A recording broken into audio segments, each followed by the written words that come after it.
Así que vamos a tener nuestra segunda clase. Creo que esta es un poquito más corta. Y es sobre el tema predicar al corazón. Yo les comenté en la clase pasada acerca de este libro. ¿Se acuerdan? Es de Bosquejos Selectos para predicar al corazón.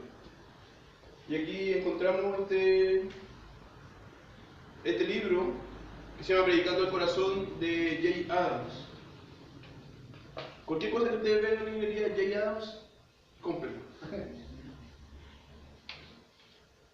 Él escribe más que nada en el área de la consejería bíblica, capacitados para orientar, el manual del consejero cristiano, tiene un libro sobre familia, la vida cristiana en el hogar, que también es buenísimo. ¿Todo en español? Si todos los libros los que estoy nombrando en español. Y algunos que son más antiguos, Solucionando Problemas Familiares, el libro de caso del consejero cristiano, que parece que ya no lo encuentran en librería. Pero lo que encuentren, pueden decir, Marcelo lo recomendó. O sea, pueden pensarlo, pero van a decir a nadie, porque nadie va a cachar quién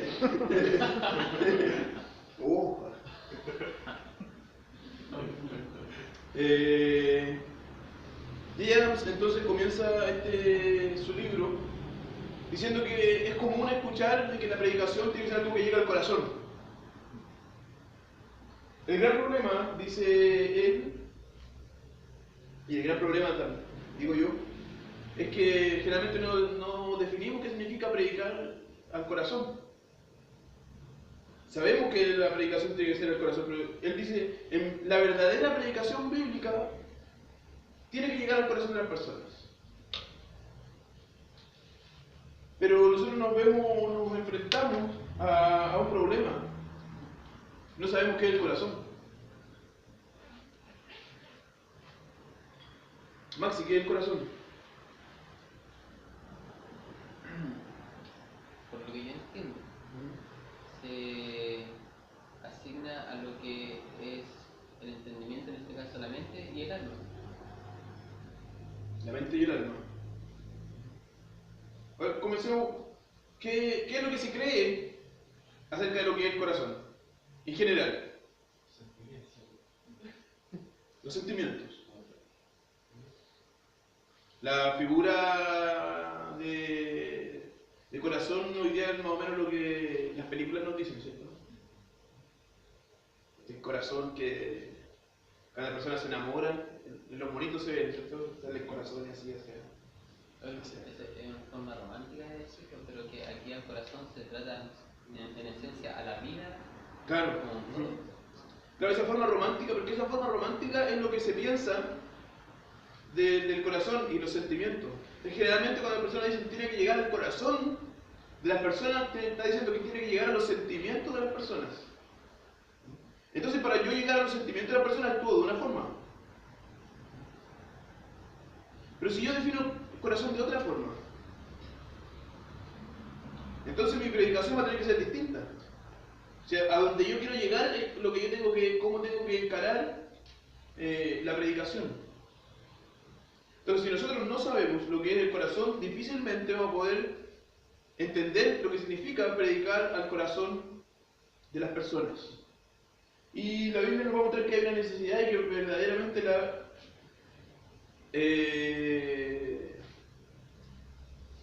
la predicación verdadera llega al corazón de las personas. Busquemos ahí en Hechos 2.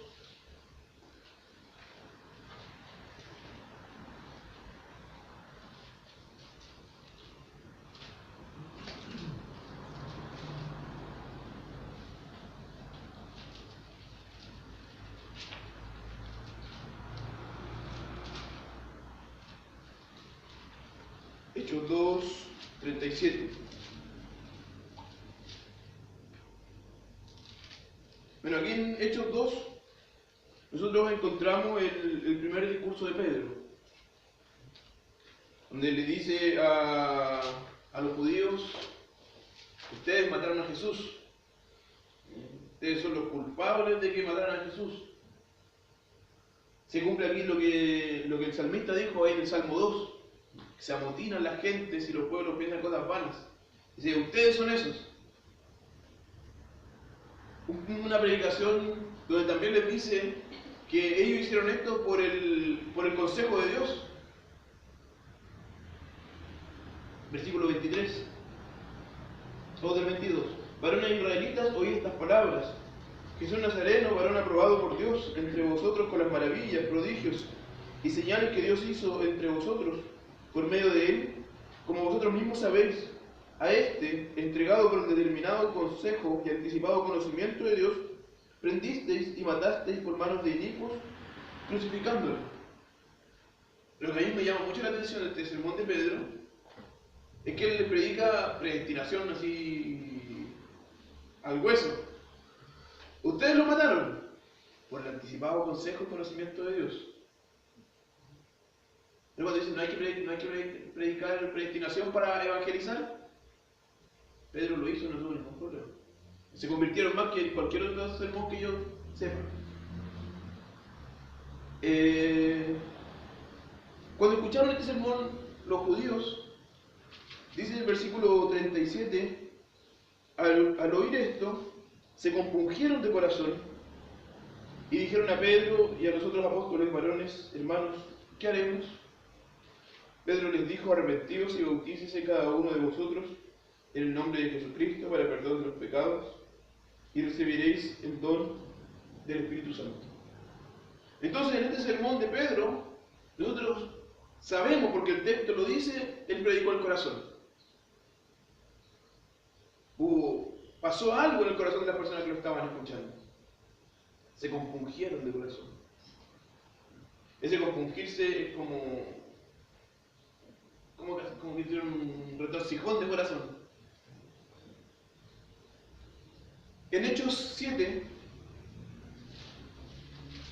nosotros encontramos, en el 6 encontramos acerca comienza ya hablando acerca de Esteban. En el 7 nos dice cuál es su defensa y cómo él predica. Él hace un sermón aquí para defenderse. Explica todo la historia del Antiguo Testamento desde Abraham. Pero en el versículo 54 nos dice, oyendo estas cosas, se enfurecían en sus corazones y crujían los dientes contra él. Versículo 59, y apedreaban a Esteban mientras él invocaba y decía, Señor Jesús, recibe mi espíritu. En ambos sermones, el texto nos dice que ellos llegaron al corazón de las personas. Nosotros podríamos pensar, bien, llegó al corazón, se convirtieron. No, no es eso. Llegar al corazón significa causar algo en el ser interior de la persona, causar una respuesta. Que en el caso de Pedro, lleno del Espíritu Santo, causó la conversión de los 3000. En el caso de Esteban, predicando la palabra y también lleno del Espíritu Santo, causó su muerte. Pero ambos causaron algo en el corazón de las personas. Y eso es lo que J.A. dice, eso tiene que ser toda predicación. No me acuerdo quién lo dice, lo he visto varias veces, que a veces estas citas de Facebook. Tienes que predicar de forma que los que aman el Evangelio te amen y los que lo odian, te odian. Pero nunca hay que predicar de forma que no pase nada. El otro día que estaba predicando y una cosa que yo dije, alguien hizo así. Yo dije, bien, llega al corazón. Entonces, la Escritura nos va a mostrar que cuando se llega al corazón de la persona va a haber reacción. Si no se llega al corazón, no hay reacción. Y eso no es bueno en la predicación. Siempre tiene que haber reacción, siempre tiene que haber pensamiento en la predicación. ¿Qué es el corazón? Y ahí me puse romántico. Mateo 15:8.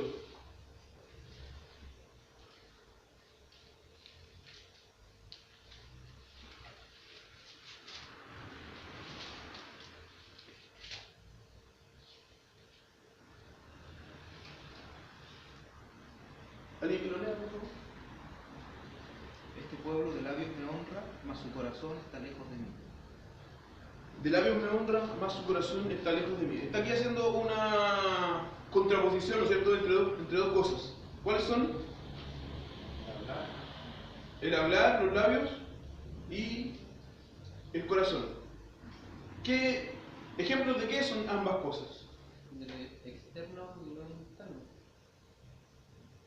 Lo externo y lo interno. Lo que yo digo es lo externo. El corazón es lo interno. 1 Samuel 16:7.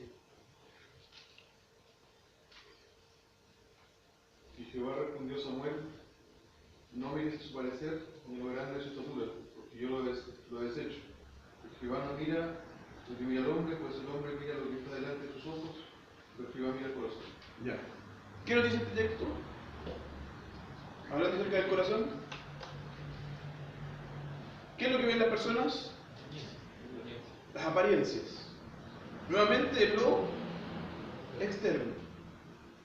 Gracias a Dios, Él no mira eso, sino que Él mira lo interno, el corazón. A veces la persona dice que Dios mira el corazón, que Dios ve las motivaciones o que Dios ve las emociones, no eso. Lo que está diciendo aquí, la diferencia que está haciendo es la misma que hizo Jesús entre lo externo y lo interno. 1 Pedro 3:4.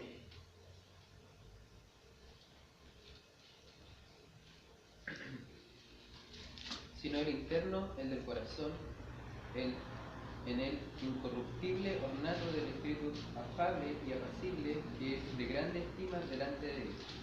Ya, nuevamente, sino lo interno, lo del corazón. Nuevamente aquí Pedro nos va a hablar del corazón como aquello que es interno. El Salmo 14:1. Dice el necio en su corazón, no es Dios, se han corrompido, hacen obras abominables, no es quien haga bien. Dice el necio en su corazón. ¿Qué te querés decir ahí? En pensamiento. Que dice en su corazón, no algo que sale de los labios, ¿no? Pero algo que él piensa. Entonces él piensa, no hay Dios. Y Proverbios 9:4.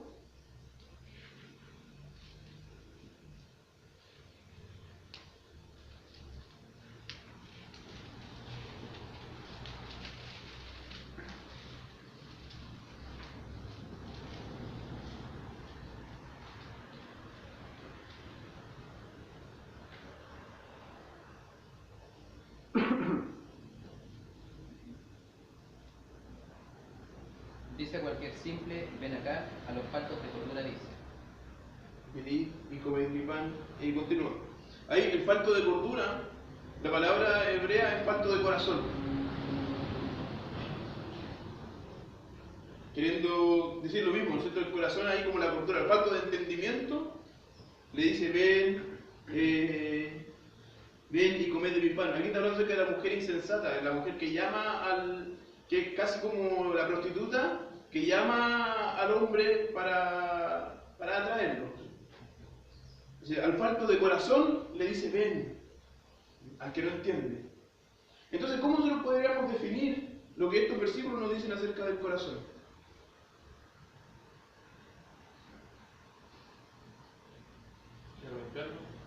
¿Es algo interno? ¿Qué más? ¿Está relacionado con la mente? ¿Con los pensamientos? ¿Solo los pensamientos? Lo que hablo, Lo que siento también. ¿Lo que digo? ¿Lo que siento? Lo que hago. ¿Y lo que hago? Lo que hago ya deja de ser lo interno. Entonces, cuando hablamos acerca del corazón, sino que el corazón del hombre es su vida interior, de la cual fluyen los pensamientos y las emociones. El gran problema en nuestra sociedad es que nosotros pensamos que existe una dicotomía entre el corazón y la mente. Y esa dicotomía no es bíblica. La Biblia siempre habla de la dicotomía en el corazón y lo externo, no la mente. Todo lo que sea mental, todo lo que sea intelectual forma parte del corazón. A veces se divide los procesos, digamos, intelectuales o procesos del corazón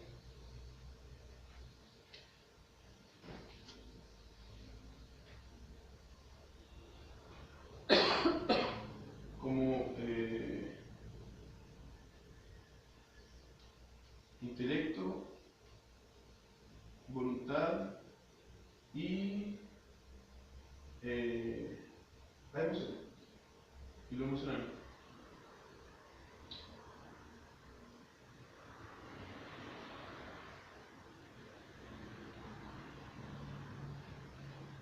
Y a veces hay dicotomía, como si esto fuera el corazón. No, pero el corazón nos habla acerca de todo esto, que se da en un proceso. El proceso como debería corresponder, como nosotros deberíamos actuar mentalmente, sería el intelecto lo primero, saber, después la voluntad, o sea, esto es lo que yo quiero, y luego lo emocional, esto es lo que me produce satisfacción, y me siento bien. ¿Por qué el intelecto primero? Tengo que conocer la verdad, porque la verdad es lo que yo quiero hacer. Lo que yo quiero buscar. Y cuando yo cumplo entonces esta voluntad, si consigo hacerlo, esto va a provocar en mí una respuesta emocional que es de alegría. Si no consigo hacerlo, va a ser de tristeza. O si hago lo que yo sé que es malo, debe producir tristeza. Si yo parto de aquí hacia allá, voy mal. Porque mis emociones no me pueden decir al final lo que es bueno y lo que es malo. Mis emociones no me pueden decir lo que yo quiero. Sino que al revés, lo que yo quiero, porque sé que es bueno, debe producir en mí la emoción. Pero cuando hablamos acerca del corazón, hablamos acerca de todo esto. Entonces cuando yo voy a predicar al corazón, no voy a hablar solo al intelecto, solo a la voluntad o solo a lo emocional. Yo tengo que hablar a todo esto. ¿Cómo lo voy a hacer? Hablando al intelecto para despertar la voluntad y producir una correcta emocionalidad. Las emociones no son malas. A veces por no ser emocionalistas, negamos lo bueno de las emociones. Y las emociones son muy buenas, cuando están bien orientadas y cuando tienen su lugar. No puedo ser solo intelecto y no produzca nada emocional. Porque la verdad siempre va a provocar gozo. Entonces, tengo que apuntar yo a todo esto. Y eso va a ser predicar al corazón. Sí, es que me acordé de que hay varias iglesias o varios grupos también, por así decirlo, que le cambiaron la letra a un himno, que yo siempre la he cantado igual, en mi iglesia siempre se ha cantado igual, que cuán grande es Él. Que en el coro, al menos en mi iglesia, dice, mi corazón se llena de emoción, cuán grande es Él. Y el cambio que he escuchado en varios lados, entona mi corazón, entona la canción, porque dicen que claro, como que sustrae la emoción. La emoción. ¿Ustedes conocen ese himno? Si mi corazón se llena de emoción. Aquí en los himnarios aparece así como entona la canción. De hecho hay uno que está así como rayado, se llena de emoción, entona la canción dice rey. Pero no tiene nada de malo. Si la grandeza de Dios, la majestad de Dios, si yo lo entiendo, tiene que emocionarme. El problema es cuando yo creo que puedo llegar a la emoción sin entender. Y ahí nos saltamos un paso como si fuéramos animalitos. Y resulta que el himno parte diciendo, Señor mi Dios, al contemplar los cielos y las estrellas en mí, al ver Tu voz, el trueno. Claro. Se tiene que ver con el entendimiento de todo el actuar de Dios. Entonces, mi corazón se llena de emoción. ¿Y está bien? Entonces, no por el miedo a ser emocionalista, decir, no, los de ellos son emocionalistas. Estos tres aspectos tienen que estar presentes en nuestra vida. Bien. Cuando Satanás tentó a Eva, la tentó a partir de acá. Lo emocional. Ella ser rica. Va a ser como Dios. Si ella hubiera partido por el intelecto, nunca hubiera deseado la fruta. Porque Dios ya le había dicho. Es lo que era bueno, lo que ella tenía que hacer. Entonces ella la deseó, la comió, y tuvo problemas del pecado y los problemas, en teología le llaman efectos noéticos del pecado, o sea, los efectos del pecado en la mente del hombre. Pero la Biblia no va a decir que del corazón fluyen los pensamientos y las emociones. La Biblia también nos va a decir que del corazón fluye todo lo que yo hago externamente. De la abundancia del corazón habla la boca. Entonces Jay Adams, que ya está viejito y casi muriéndose, ¿sí? En la definición anterior, ¿cómo podríamos calzar la voluntad en la definición anterior? ¿O cómo está presente? Yo creo que está presente como al medio. Sin la voluntad, en realidad las emociones no van a surgir. Porque lo que hace que algo me emocione o no, está relacionado con que yo quiera hacerlo o no. Con que yo lo quiera, con que yo lo desee. Y cuando hablamos de deseo, ya estamos hablando acerca de la voluntad. Yo sé lo que es verdad. Pero cuando yo tengo deseo por hacerlo, si lo hago, siento alegría, si no lo hago, siento tristeza.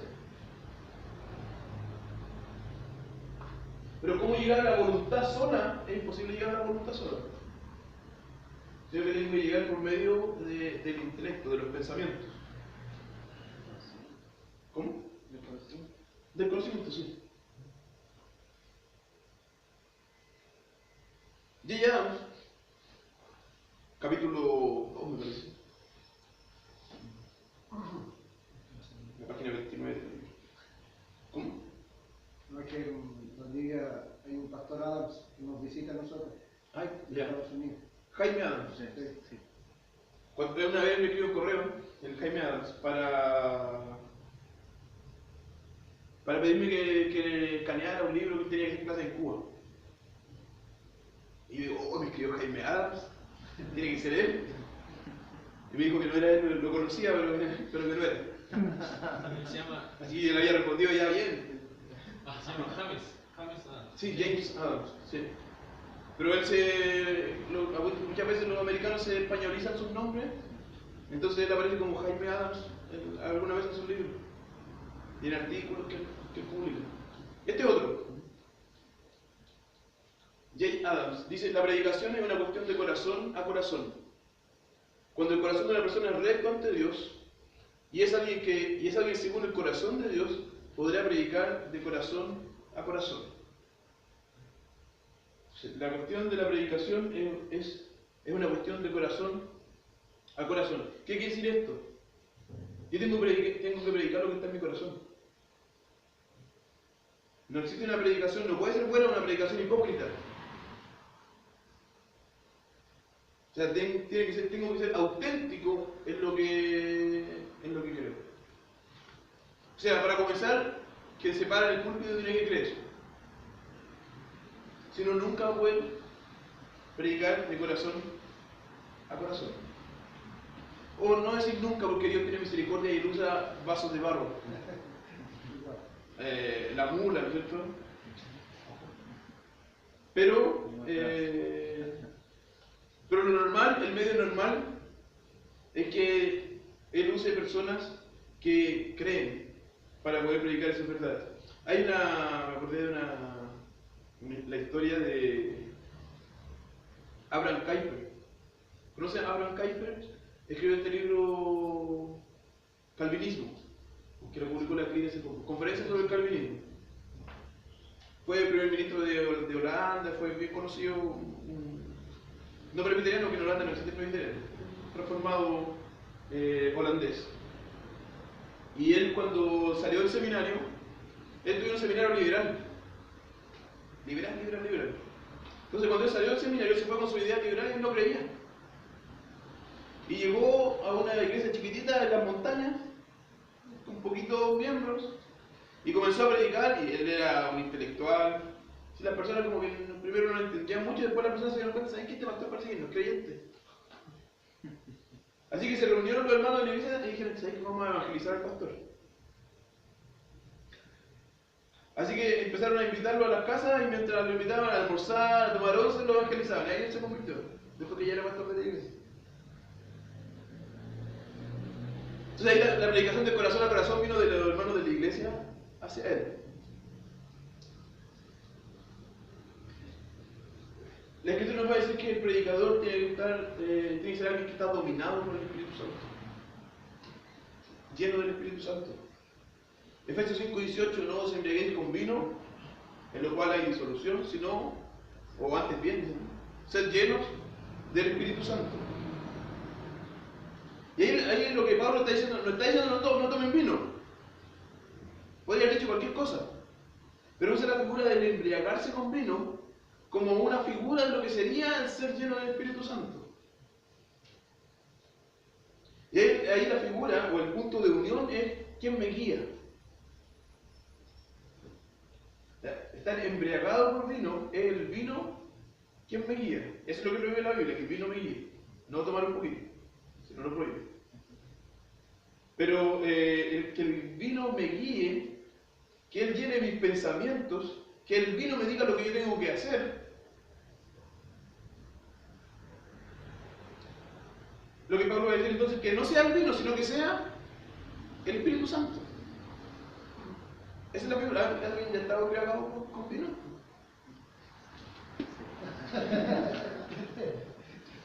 Entonces ya podemos saber más o menos todo lo que sería ser lleno del Espíritu Santo. Que el Espíritu Santo guíe mis pensamientos, que Él esté siempre dominándome. Entonces, para poder predicar al corazón, yo necesito que mi corazón esté lleno del Espíritu Santo. Y estar lleno del Espíritu Santo no está relacionado con las experiencias que parecen ser del Espíritu Santo.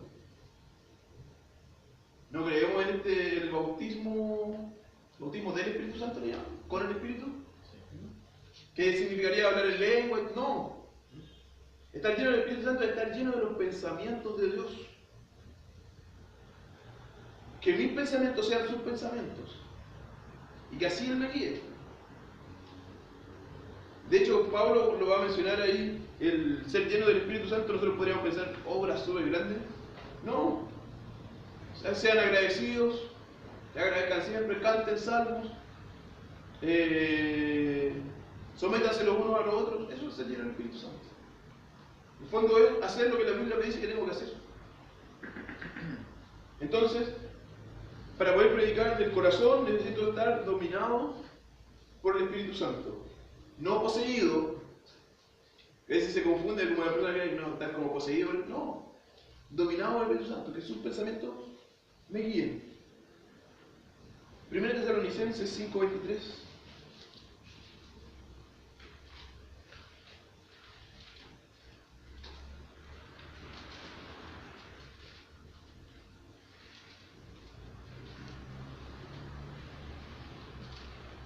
Y el mismo Dios de paz os santifique por completo, y todo vuestro ser, espíritu, alma y cuerpo sea guardado irreprensible para la venida de nuestro Señor Jesucristo. Esto sería señal del Espíritu Santo. Ser santificado por completo. Todo nuestro ser, nuestro espíritu, nuestro alma, nuestro cuerpo, no como lo vamos a ver después si alguien quiere seguir teología sistemática en antropología, haciendo promoción al tiro. Ahí vamos a hablar acerca de los componentes. Somos tricotómicos, dicotómicos. Yo creo que somos dos, dicotómicos. Pero todo nuestro ser, espíritu, alma y nuestro cuerpo, todo ser santificado por el Espíritu Santo. Así necesita ser un predicador para que pueda predicar al corazón.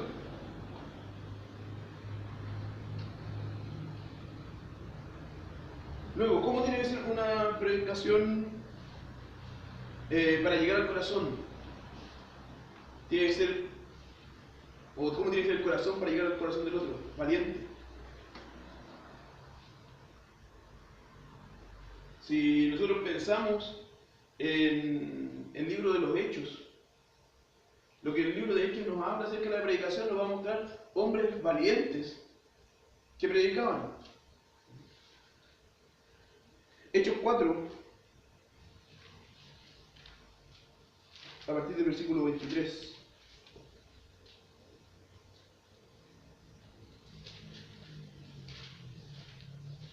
Capítulo 4 comienza hablando acerca de Juan y Pedro delante del concilio. El concilio les dice, ustedes paren de predicar, no los vamos a matar, no les vamos a hacer nada, pero paren de predicar. Pero si continúan predicando, ahí los vamos a matar. Imagínense que llega a su iglesia y el pastor le dice, hermano, ¿saben qué? Llegó el concejal y dice que nosotros tenemos que cerrar la iglesia y parar de predicar porque si no nos van a matar a todos los que continuemos predicando. ¿Cuál sería nuestra actitud? Vamos a la otra ciudad donde no nos han dicho nada. Pero acá nos dice que cuando llegaron Pedro y Juan a hablar con sus hermanos, dice, y puesto en libertad vinieron con los suyos y contaron todo lo que los principales sacerdotes y los ancianos le habían dicho. Y ellos, habiéndolo oído, alzaron unánimes la voz a Dios y dijeron, soberano Señor, tú eres el Dios que hiciste el cielo y la tierra, el mar y todo lo que en ellos hay, que por boca de David tu siervo dijiste, ¿por qué se amotinan las gentes y los pueblos piensan cosas vanas? Se reunieron los reyes de la tierra y los príncipes se juntaron en uno contra el Señor y contra su Cristo, porque verdaderamente se unieron en esta ciudad contra tu santo Hijo Jesús, a quien ungiste, Herodes y Poncio Pilato, con los gentiles y el pueblo de Israel, para hacer cuanto tu mano y tu consejo habían antes determinado que sucediera. Y ahora, Señor, mira sus amenazas y concede a tus siervos con todo denuedo, o sea, a tus siervos que con todo denuedo haya valentía, hablen tu palabra, mientras extiendes tu mano para que se hagan sanidades y señales y prodigios mediante el nombre de tu santo Hijo Jesús. Cuando hubieron orado, el lugar en que estaban congregados tembló, y todos fueron llenos del Espíritu Santo y hablaban con denuedo, con valentía, la palabra de Dios. O sea, estos hombres, para que pudieran salir a predicar, tenían que ser valientes. Porque su mensaje significaba que los iban a matar el salir a predicar.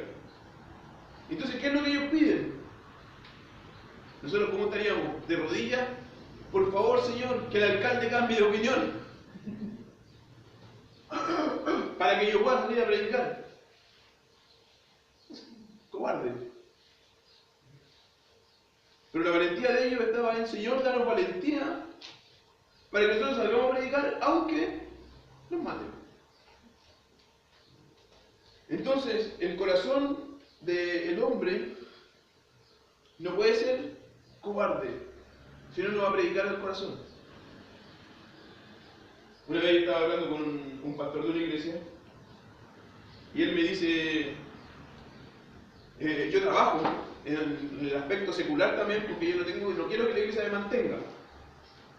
Porque si no, yo no puedo decirle a la iglesia todo lo que tengo que decirle, porque me daría miedo que me vayan a echar. Entonces me dice, yo creo que ningún pastor tiene que ser sostenido por la iglesia. Entonces yo, bien pulidamente, le dije, entonces el problema no es del sueldo, el problema es del corazón, el problema es del carácter. Si no predica la verdad porque lo van a echar, el problema no es del sueldo. El problema es del corazón del pastor, que es cobarde. Un pastor no puede ser alguien cobarde. Un predicador no puede ser cobarde. Porque como decíamos al principio, si la predicación llega al corazón, puede producir la conversión, pero puede producir también el odio de las personas.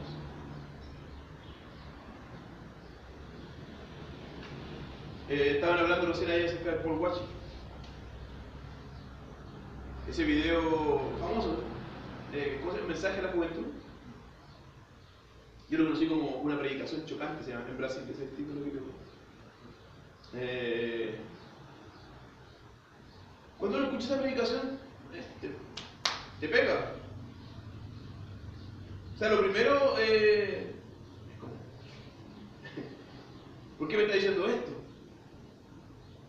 Después que ya te golpeó, ahí como que te aturdió un poco. Y ahí uno se para. No, si es verdad. Es una predicación, claro, que llega al corazón. Y que provoca cosas en mi corazón. Eso es el gran mérito que tiene esa predicación, es que llega al corazón. Si alguien podría hacer lo mismo, pero no como lo hizo él. U otros sermones de él no tienen que tener toda lo que provoca esa predicación. Y él es valiente. Si él está predicando a las personas que lo invitaron y de ustedes están hablando.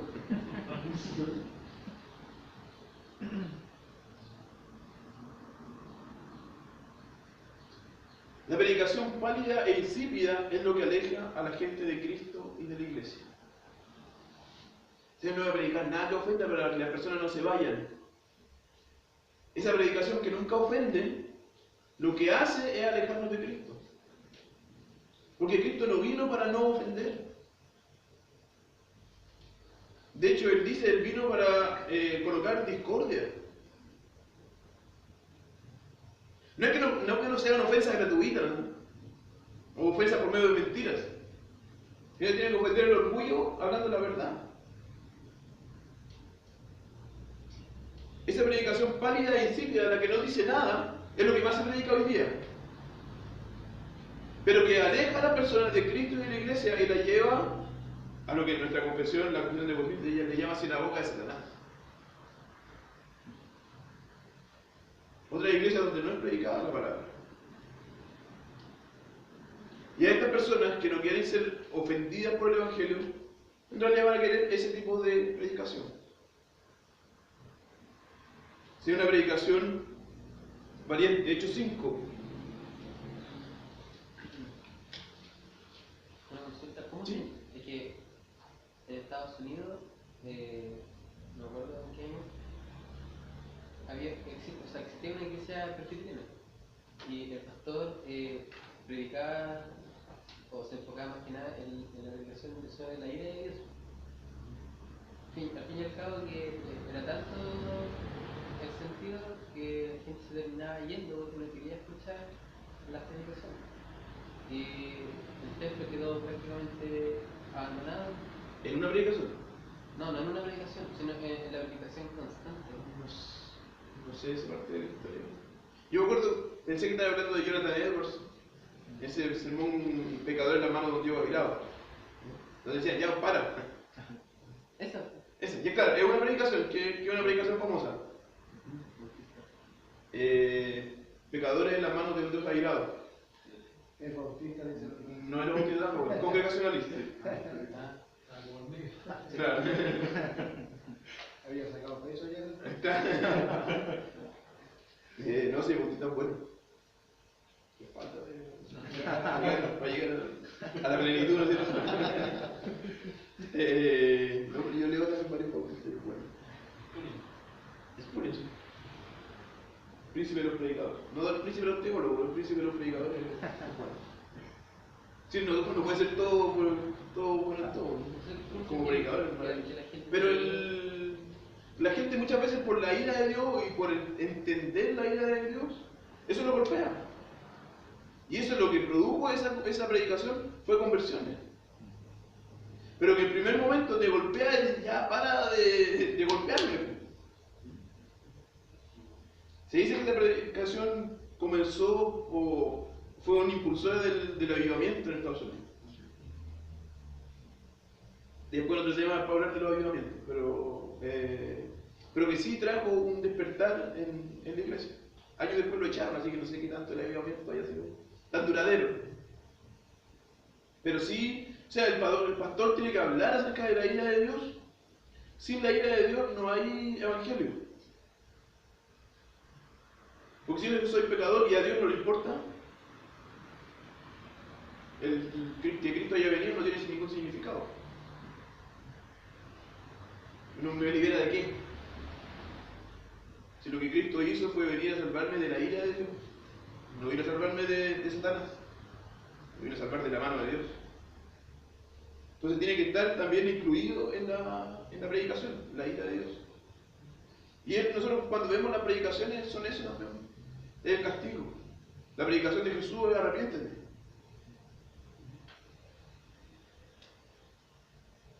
En Hechos 5 nosotros encontramos la persecución de Juan y Pedro.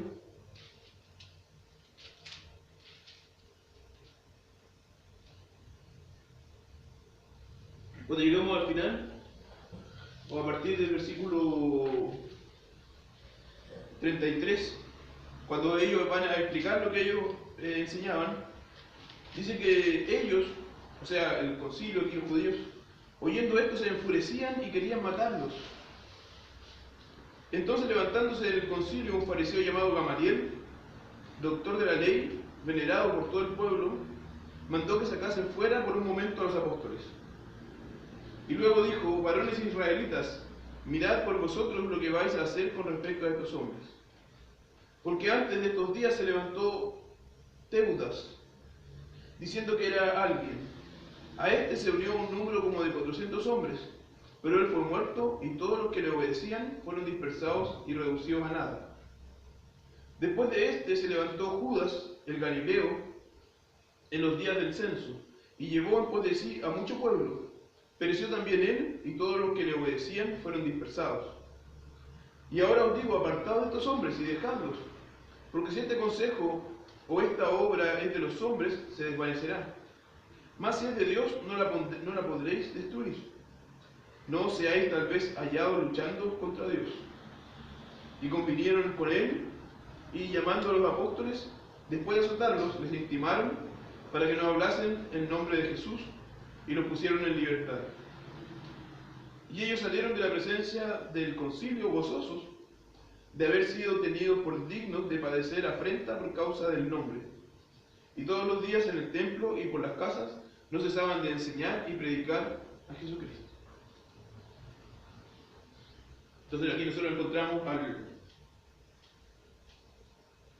a Gamaliel recomendando a los judíos que tengan cuidado con lo que ustedes van a hacer. Porque si esto no es de Dios, entonces van a morir y se van a dispersar, no va a ser problema. Pero si es de Dios, que no lo encuentre luchando contra él. Pero parece que no dice acá el texto, pero ahí entiendo que el concilio no tomó en su parecer. A lo mejor lo tomó en el sentido de que no los mataron. Porque eso es lo que ellos querían, matarlos. Pero igual los azotaron. ¿Y dónde estuvo la valentía de Juan y Pedro? Es que continuaron predicando. Salieron gozosos, dice, por causa de haber sufrido, dice, de haber tenido por digno de padecer afrenta por causa del nombre. Pero continuaron predicando en los templos y en las casas, no cesaban de enseñar y predicar. Yo en verdad no sé, si a mí me pasa eso yo continuaría. Pero eso es lo que hay que hacer. Después 7, 58 y 60.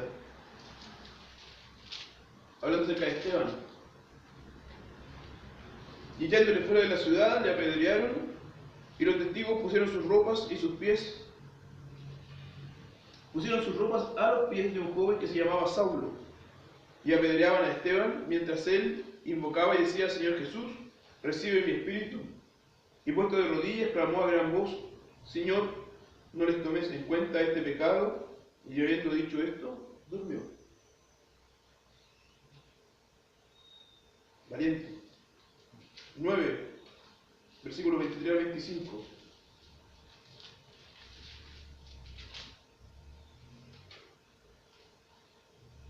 En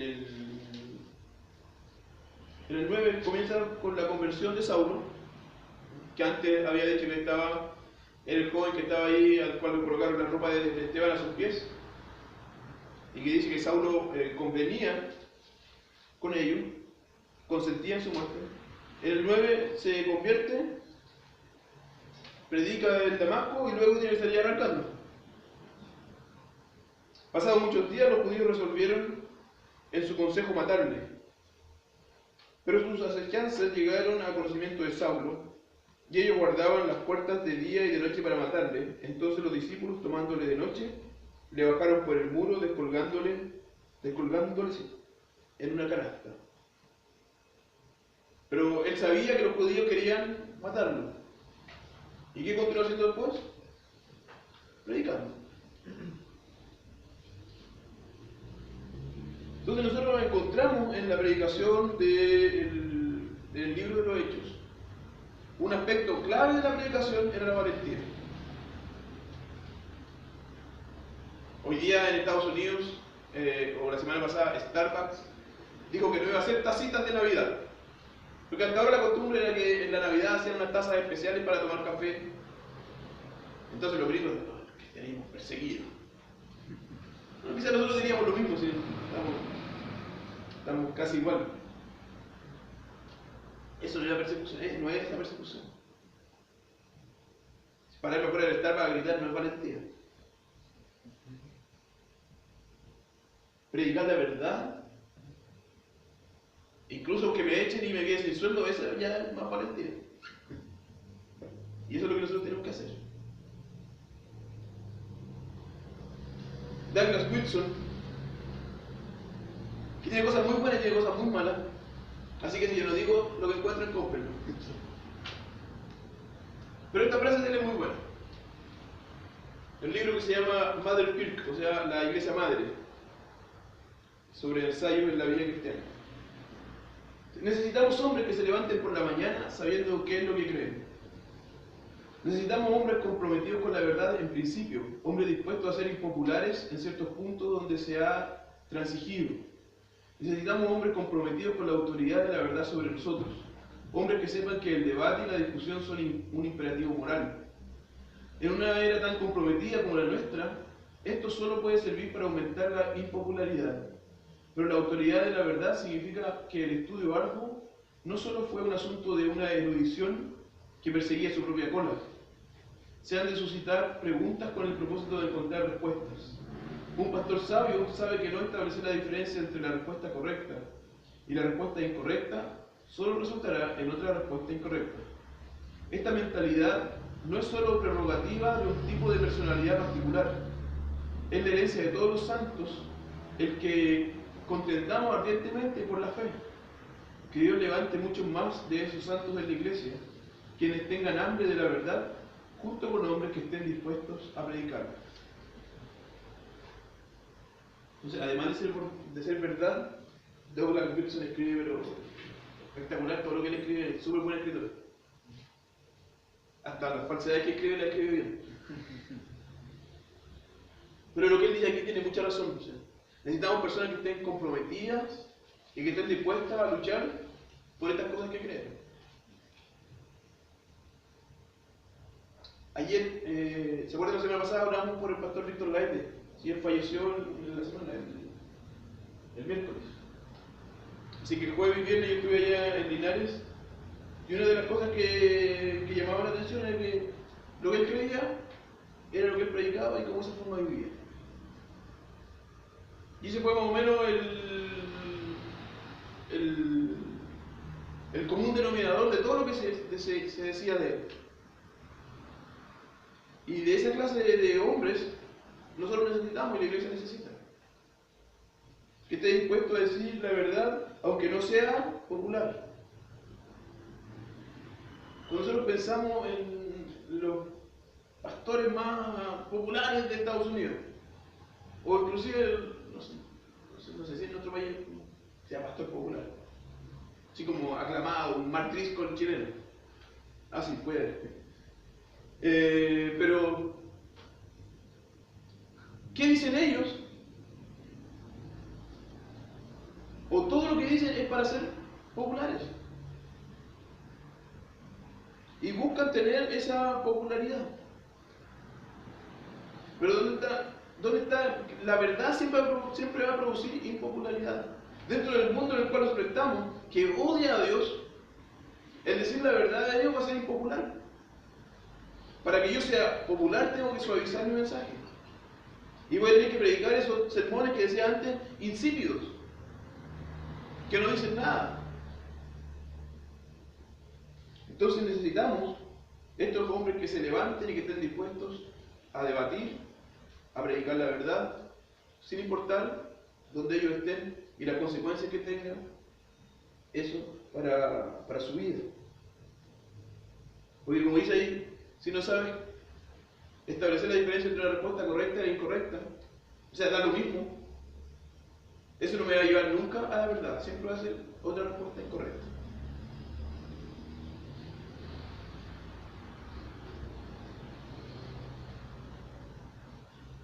Predicar al corazón también significa predicar desde el corazón de Dios. Porque aunque yo predique de mi corazón al otro corazón, yo no voy a predicar mi corazón. Yo no voy a predicar mis pensamientos. Sino que mi predicación tiene que estar basada, y lo que yo tengo que decir es esto. Lo que yo tengo que explicar es esto.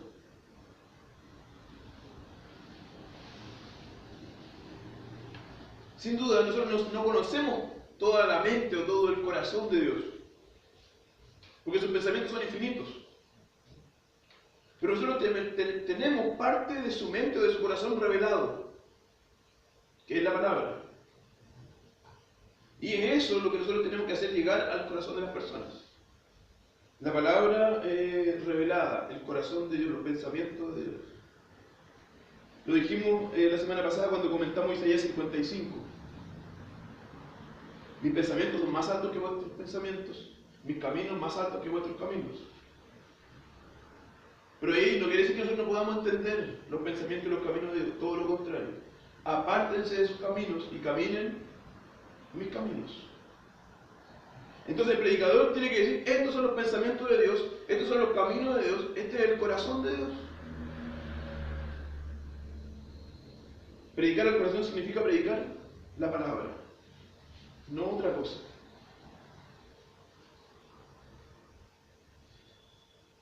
Una predicación que redarguye el corazón. Es predicar el corazón. Como decía en Hechos 4, se compungieron de corazón. Que le trajo algo al corazón de la persona. A veces va a ser el arrepentimiento, ¿sí? Otras veces no va a ser la ira. Pero nuestro propósito tenemos que buscar predicar de forma que esta predicación llegue al corazón y redarguya los corazones, los cambia, la idea, como dije antes, como el retorcijón del corazón, como que colocan un clavo, electricidad en el corazón. Esa es más o menos la idea de la predicación al corazón. Que comience por aquí, pero que llegue también aquí. Yo no tengo cómo predicar la verdad y que no afecte la emoción. Dios no nos hizo de palo. Algunos somos tiesos, nos parecemos de palo, pero se me dice mi amigo cuando dejo la pelota, y lo rodillas de madera. Pero tiene que haber un aspecto emocional. O sea, la verdad, si yo entiendo que yo soy pecador que merezco el infierno, que merezco la ira de Dios, pero que Dios tuvo misericordia de mí y me salvó de su ira y del castigo, y que me amó y que entonces me hace en Cristo merecedor de todas las bendiciones espirituales. Si yo entiendo ese mensaje, yo me tengo que llenar de alegría. No puedo entender el mensaje, aceptar el mensaje y no tener alegría. Y por eso la vida cristiana tiene una vida de gozo, aún en medio de las tribulaciones, de gozo, dice Santiago. Y de alegría. Y no sirve tampoco decir, no, que la alegría es un aspecto solamente intelectual. No, si la alegría también es emocional.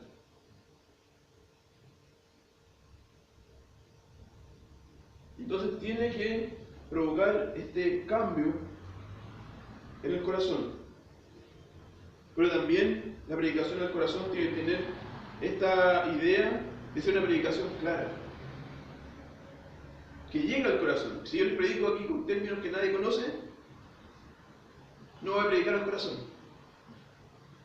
O sea, un pastor contaba la historia de un seminarista, no sé si...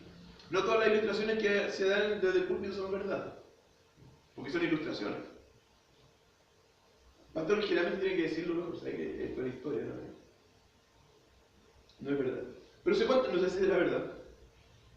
Se cuenta de un seminarista que había terminado y fue a predicar, terminó el seminario y fue a predicar a la iglesia. Entonces su sermón era acerca de los fundamentos epistemológicos y ontológicos acerca de la existencia de la segunda persona de la Trinidad. Y fue una iglesia chiquitita, una iglesia de campo. Entonces la hermana, al final, una hermana viejita le dice: pastor, le tengo que decir que a pesar de su sermón, yo continúo con mi fe firme en el Señor Jesucristo. O sea, la viejita no había entendido nada. No llegó al corazón. No predicó al corazón. La predicación al corazón tiene que ser una predicación que sea clara. Uno de los principios básicos de la predicación reformada es que sea simple. Si dijimos al principio, no depende de la elocuencia, no depende de los gestos. Por eso tiene que ser simple. Colosenses 4, del 2 al 4, dice: perseverad en la oración, velando en ella con acción de gracias, orando también al mismo tiempo por nosotros, para que el Señor nos abra puerta para la palabra, a fin de dar a conocer el misterio de Cristo, por lo cual también estoy preso, para que lo manifieste como debo hablar. Y ese como debo hablar ahí está relacionado con la claridad para poder llegar a las personas, a que ellos puedan entender. A veces al pastor, porque el pastor se le pide que sea el erudito, y la persona que está delante se tiene que hablar bien, a veces empiezan a hablar términos rebuscados que nadie entiende. No sirve, no llega al corazón. Tiene que llegar al corazón de las personas. El otro día hablábamos acerca de una ilustración de Martin Lloyd Jones en ese libro. Ya que los niños, cuando él se enfermó, decían: pastor Yago, mejórese, porque queremos escuchar la palabra, porque cuando usted predica la entendemos. Y Martin Lloyd Jones podía decir: oh, leemos los libros. No es simple. O sea, no es un nivel bajo de hablar. Pero tiene que buscar, incluso en su buen hablar, llegar al corazón de los niños, de los que no fueron a la universidad, de los que tienen enseñanza básica, y también del que es doctor. Entonces, para predicar al corazón hay que buscar esta claridad de las palabras. Yo voy a hablar acerca de justificación, tengo que definir lo que es la justificación. La redención, tengo que definir términos que las personas comúnmente no conocen. Los pastores tienen que explicarlo a la gente. Si no, no entienden. Y no es posible llegar al corazón. Entonces es necesario, como último punto, de la predicación que llega al corazón, es la predicación con claridad. Si no, es imposible llegar al corazón. ¿Alguna pregunta? Yo creo que esta clase está más relacionada con el desafío. Con el desafío de ambas clases. De poder entender la importancia de la predicación y la importancia de poder llegar a las personas. Cuando yo predico, no predico a las murallas. Yo le predico a personas. Personas que necesitan lo que yo les estoy predicando. Y ese tiene que ser entonces mi esfuerzo, valorar todo el trabajo que implica el predicar, pero también el conocer a la persona y poder ser claro en llegar con el mensaje a su corazón, a su entendimiento, para que esto genere cambio en sus voluntades y en sus emociones. ¿Preguntas? ¿No? El curso se llama Predicación Expositiva. Hasta ahora no hemos hablado nada de la predicación expositiva. Pero a partir de la próxima semana ya empezamos con, o no la próxima, el día 28 de noviembre, la próxima semana el 21, ahí yo no voy a estar acá, así que queda para la otra semana, 28. Si no lleguen acá el sábado, lo que nadie les va a estar la puerta cerrada. No voy a estar aquí en Chihuahua.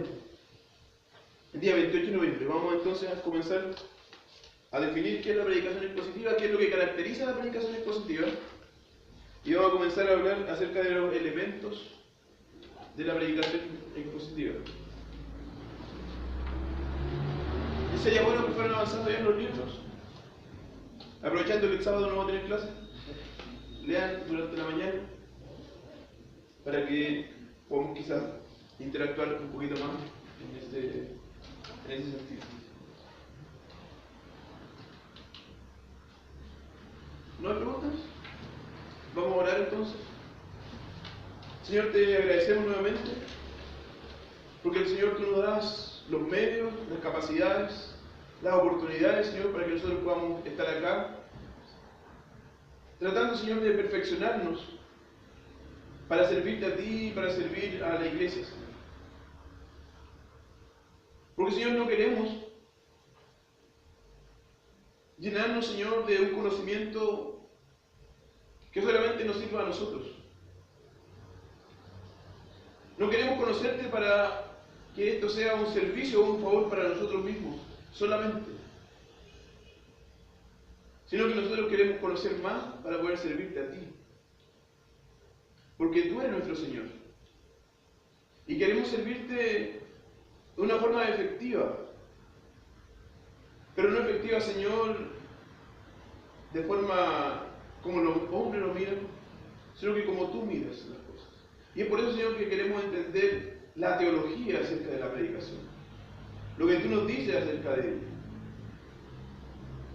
Y así, Señor, nosotros vamos a tomar la importancia que ella merece en la vida, en nuestra vida y en la vida de la iglesia.